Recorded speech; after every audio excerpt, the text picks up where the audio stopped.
Hello YouTube, today I'm going to be showing you how to make Tic-Tac-Toe in the C programming language. This is a fairly easy project for beginners as it doesn't require that much extensive programming knowledge. That being said, there are a few things that I do recommend you know. Even if you might not need them 100%, it definitely will help to know. So these are programming fundamentals such as variables and functions. You should also know just the basics of how memory is laid out, how to make custom C types with enum, structs, and type definitions. You should know basic logic such as booleans, or, and. It's fairly basic stuff, and even if you don't know it, you should be able to get by in the video.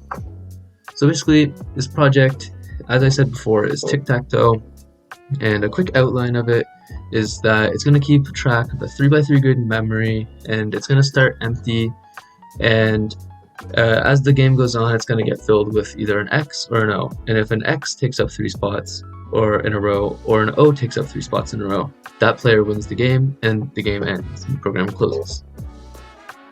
And before we get started, I just want to explain something really quick, is just how we're going to keep track of the grid and how we're going to keep track of the current player.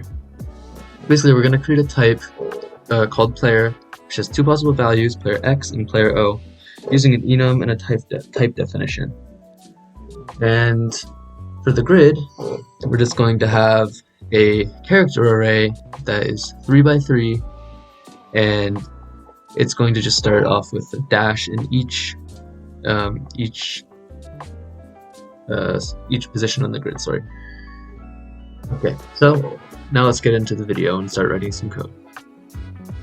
Okay, I've gone and created a new C project and just wrote some boilerplate code to get us started.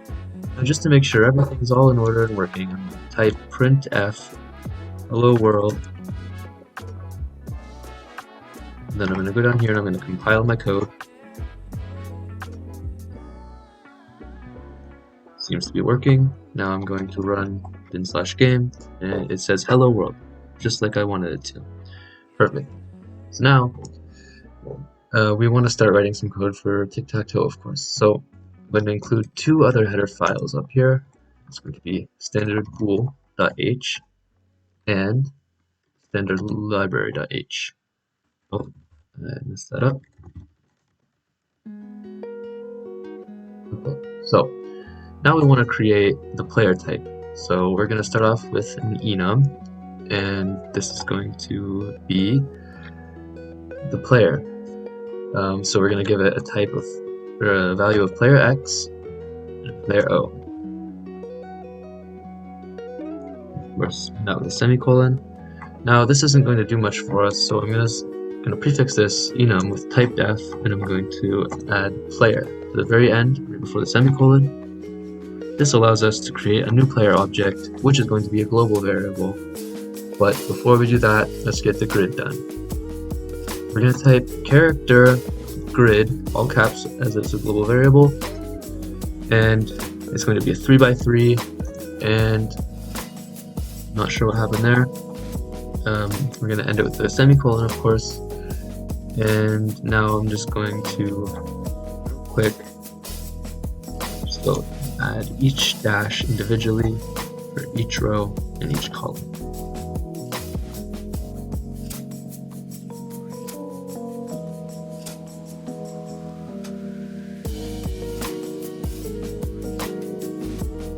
Perfect. Now that we have that, we're definitely going to want to have our player object.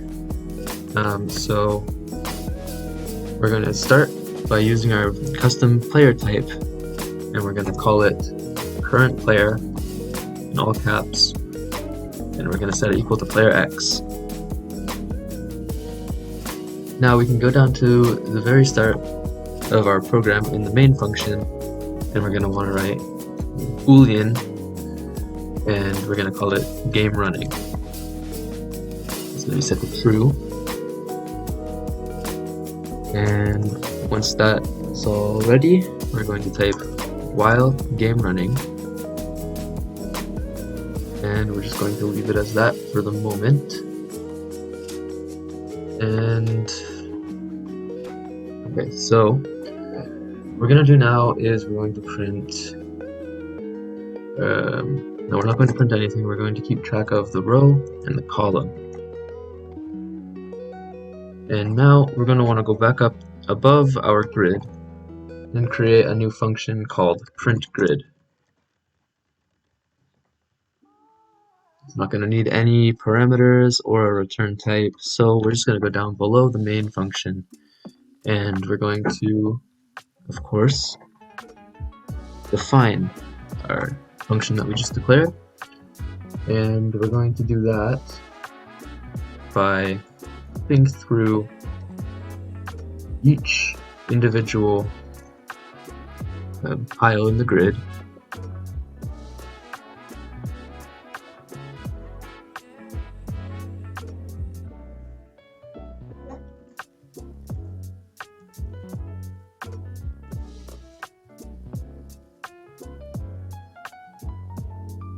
Now that we have that, we're just going to do a simple check, and we're going to print the current character, the space after it, and it's going to be grid sub I sub j.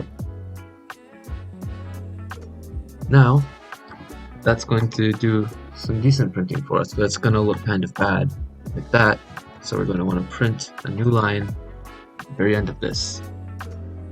Now, if we go into while game running and we print our grid and compile our code, it's going to just repeatedly print our grid forever and ever, which doesn't make for much of a game. So I'm going to kill that process, and now we have to write some more code. So I think we should probably print some new space at the very top.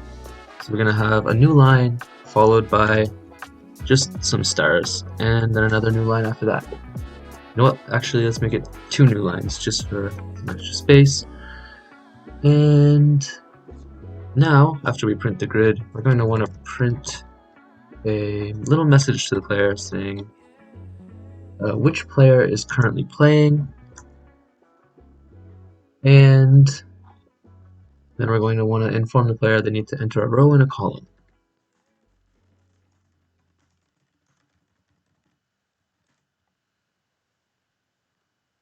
And then we want to print the current player. Although if we print the current player like this, it's going to print it as a number, and that's not what we want to do. I'm not going to get into why it prints it as a number, but it's to do with the enum, and basically, you know what, I will get into it. Enums have, each member of an enum has a value which is a number. So the first one's going to be 0, the second's going to be 1, just like an array.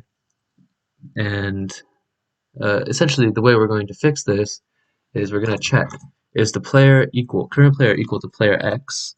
If it is, then we want to print X, and if it's not, we're going to want to print O. Alright, and then once again we're going to run our code. Oh, we had a little, oh, I wrote print and not printf. Be careful of that. Very easy to make simple mistakes like that. Alright, time to run our code again. Oh my, okay. This is very fast, and for some reason it's printing the complete wrong thing, and I know why this is. We are not printing a character, we are printing a string. Once again, very easy to make mistakes like this. Hopefully you guys caught this before I did, and let's try compiling our code and running again. There we go. It's still an absolute mess because we haven't taken input yet, but you can see it says the current player is X. Alright, so now we're gonna obviously have to make it so it doesn't just print it over and over again like that. And the way we're gonna be doing that is by taking input from the user. So we're gonna want to go and we're gonna want to just use scanf, and we want to take 2 integers. We're gonna store this in the address of column and the address of row. Now we're putting column before row because we want to take it as x and then y, not y then x. We did declare them in a different order up at the very top, but that doesn't really matter. So now what we're going to want to do is surround this scanf an if statement, and we want to just double check that this is not less than 2, because if it scans successfully less than 2 items, then the program's just not going to work. So if this is the case, then we want to just exit with the code of 1,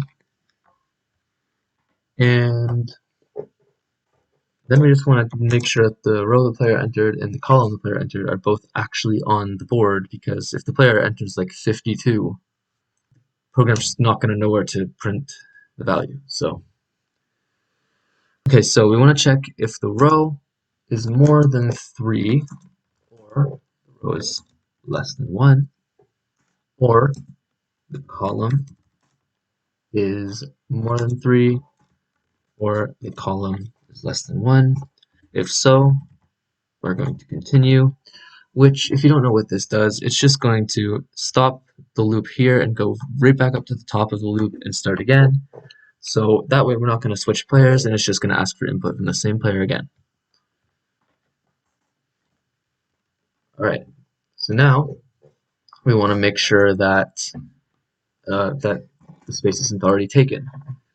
So we're going to check if the grid at the value of, just making sure that this is how we spelled it, at the value of row minus 1, not negative 1, and then at column minus 1.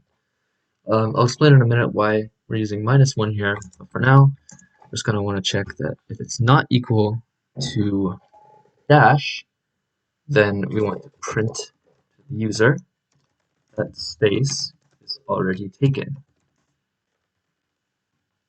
And then obviously a new line, and then continue. Perfect. Now, I said I was going to explain why we're using the minus 1 here. This is because we're not going to expect that our user knows how to code or how arrays work in programming. And if we did, the player would have to enter as their column 0 to print in column or row number 1. And it's not going to make sense to people who don't know how programming works. So the user's going to want to, maybe not even want to, but just instinctively type 1 to print in the first row or column.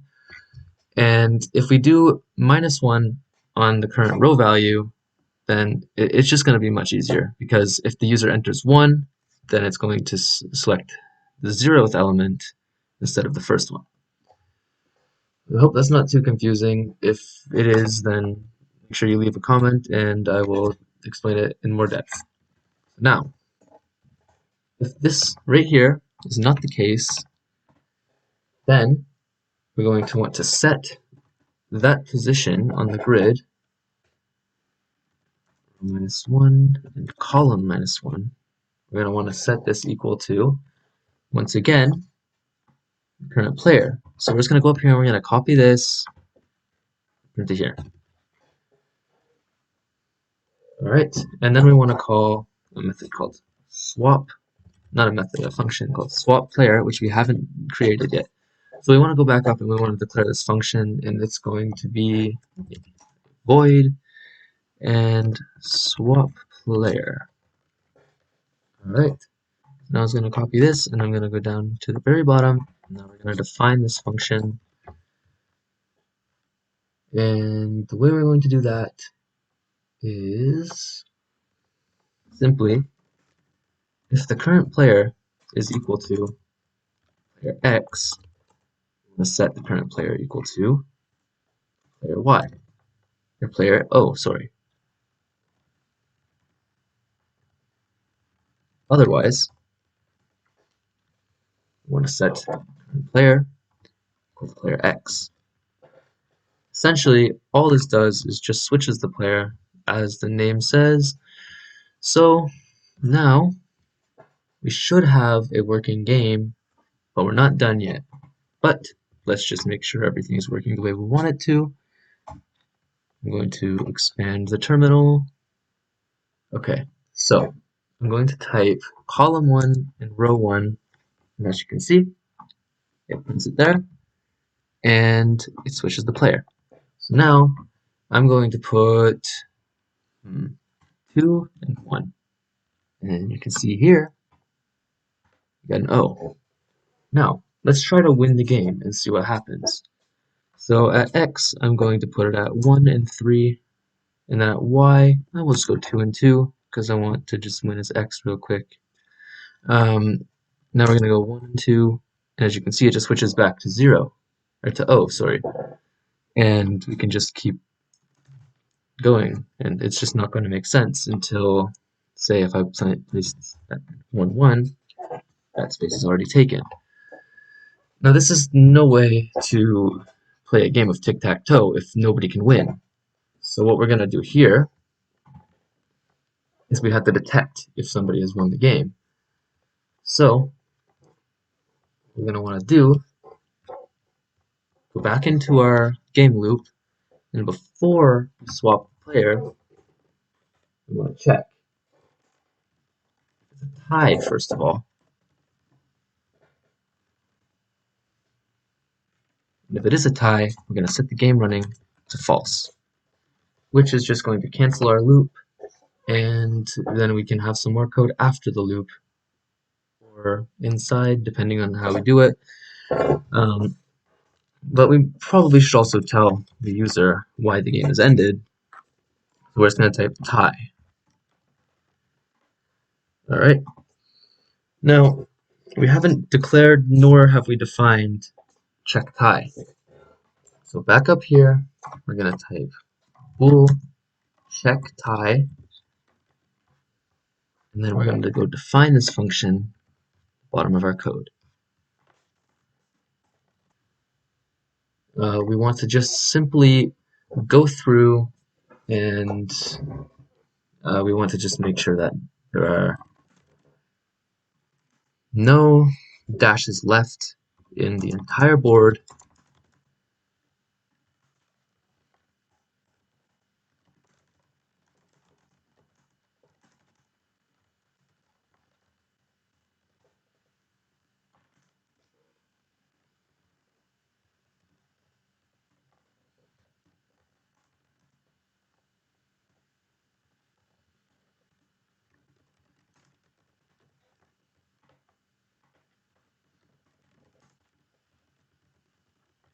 There we go. So basically how this is going to work is it's going to loop through each individual coordinate on the grid, and if it finds a dash, then there is no tie because there are because there are still empty spaces left on the game. Now, if it doesn't find any of these dashes, that means that every space on the board has been used up, and that nobody can place any more X's or O's on the board, and that means that it's a tie, essentially. So let me go back up here, and we do have the check tie here, but this is not enough to finish the game. We want to check if there is a winner, not just if there's a tie. To do this, there are multiple things we need to do because there are multiple ways to win tic-tac-toe. So we're going to want to declare a few more functions. We're going to start with check rows, and then check columns. We want to also check diagonal, and we're going to declare and define a function called hasWinner. This hasWinner function is just going to make our code a little bit cleaner, so that way we don't have to have an OR statement for each of these in our check down in the game loop. Alright, so I'm going to copy these declarations, and we're going to go down to the bottom of our code and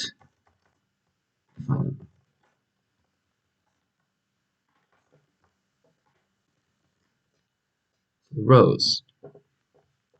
Well, how can we check if there are 3 matching in a row.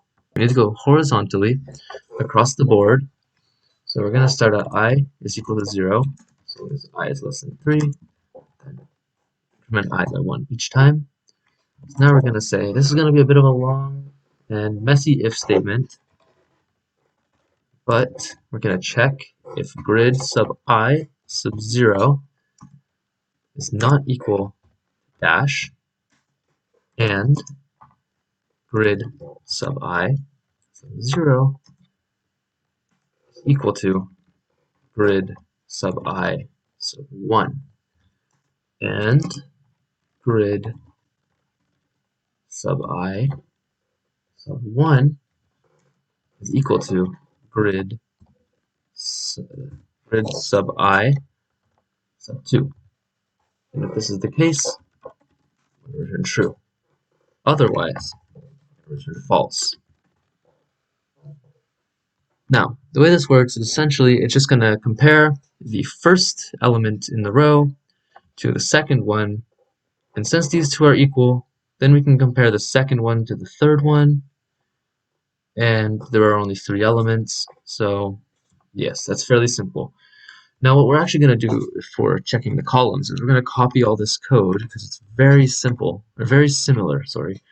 We're going to just switch the I here for a 0, the 0 here for an I, and we're going to go and do that for each one, except here we're going to switch it for a 1, and here we're going to put an I, and sorry, I messed that up, 1, 2, I.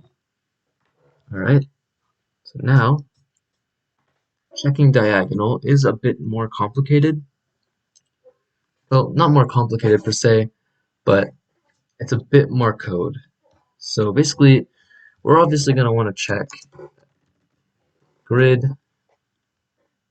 of 0 sub 0 is not equal to dash, and grid sub 0 sub 0 is equal to grid sub 1 sub 1, and grid sub 1 sub 1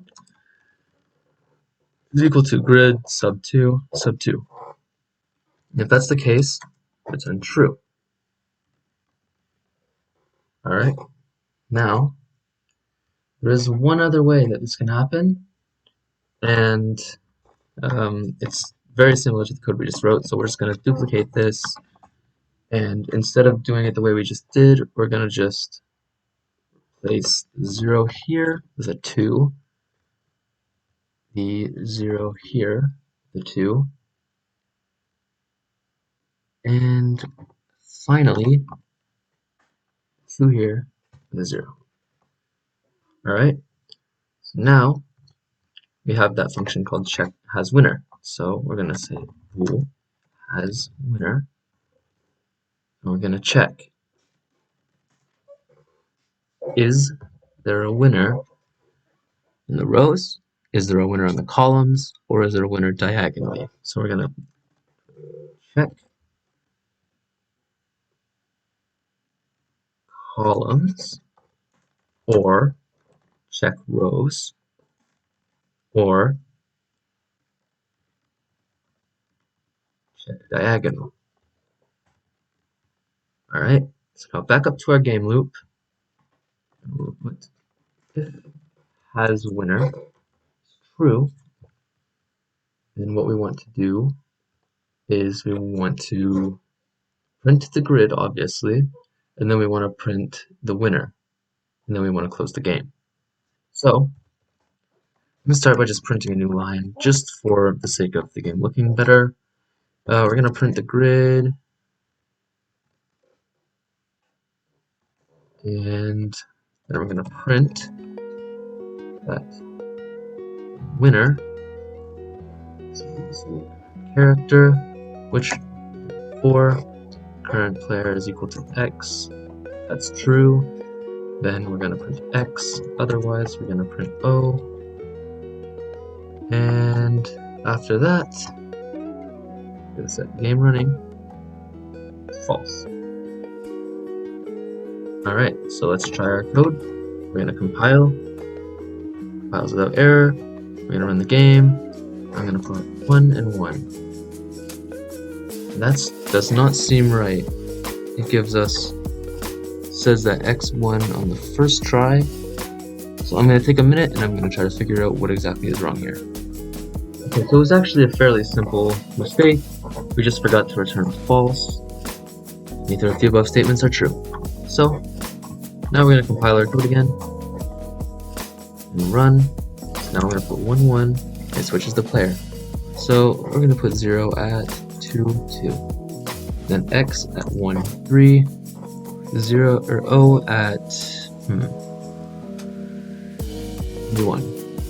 And now x can simply go at 1 2, and x is the winner. So that is Tic-Tac-Toe in C. Sorry if I was a little bit slow at explanations at times. This is my first video, and any feedback would be appreciated. And yeah, if you have any questions, just leave a comment. I will be happy to answer them, and I will see you in the next video.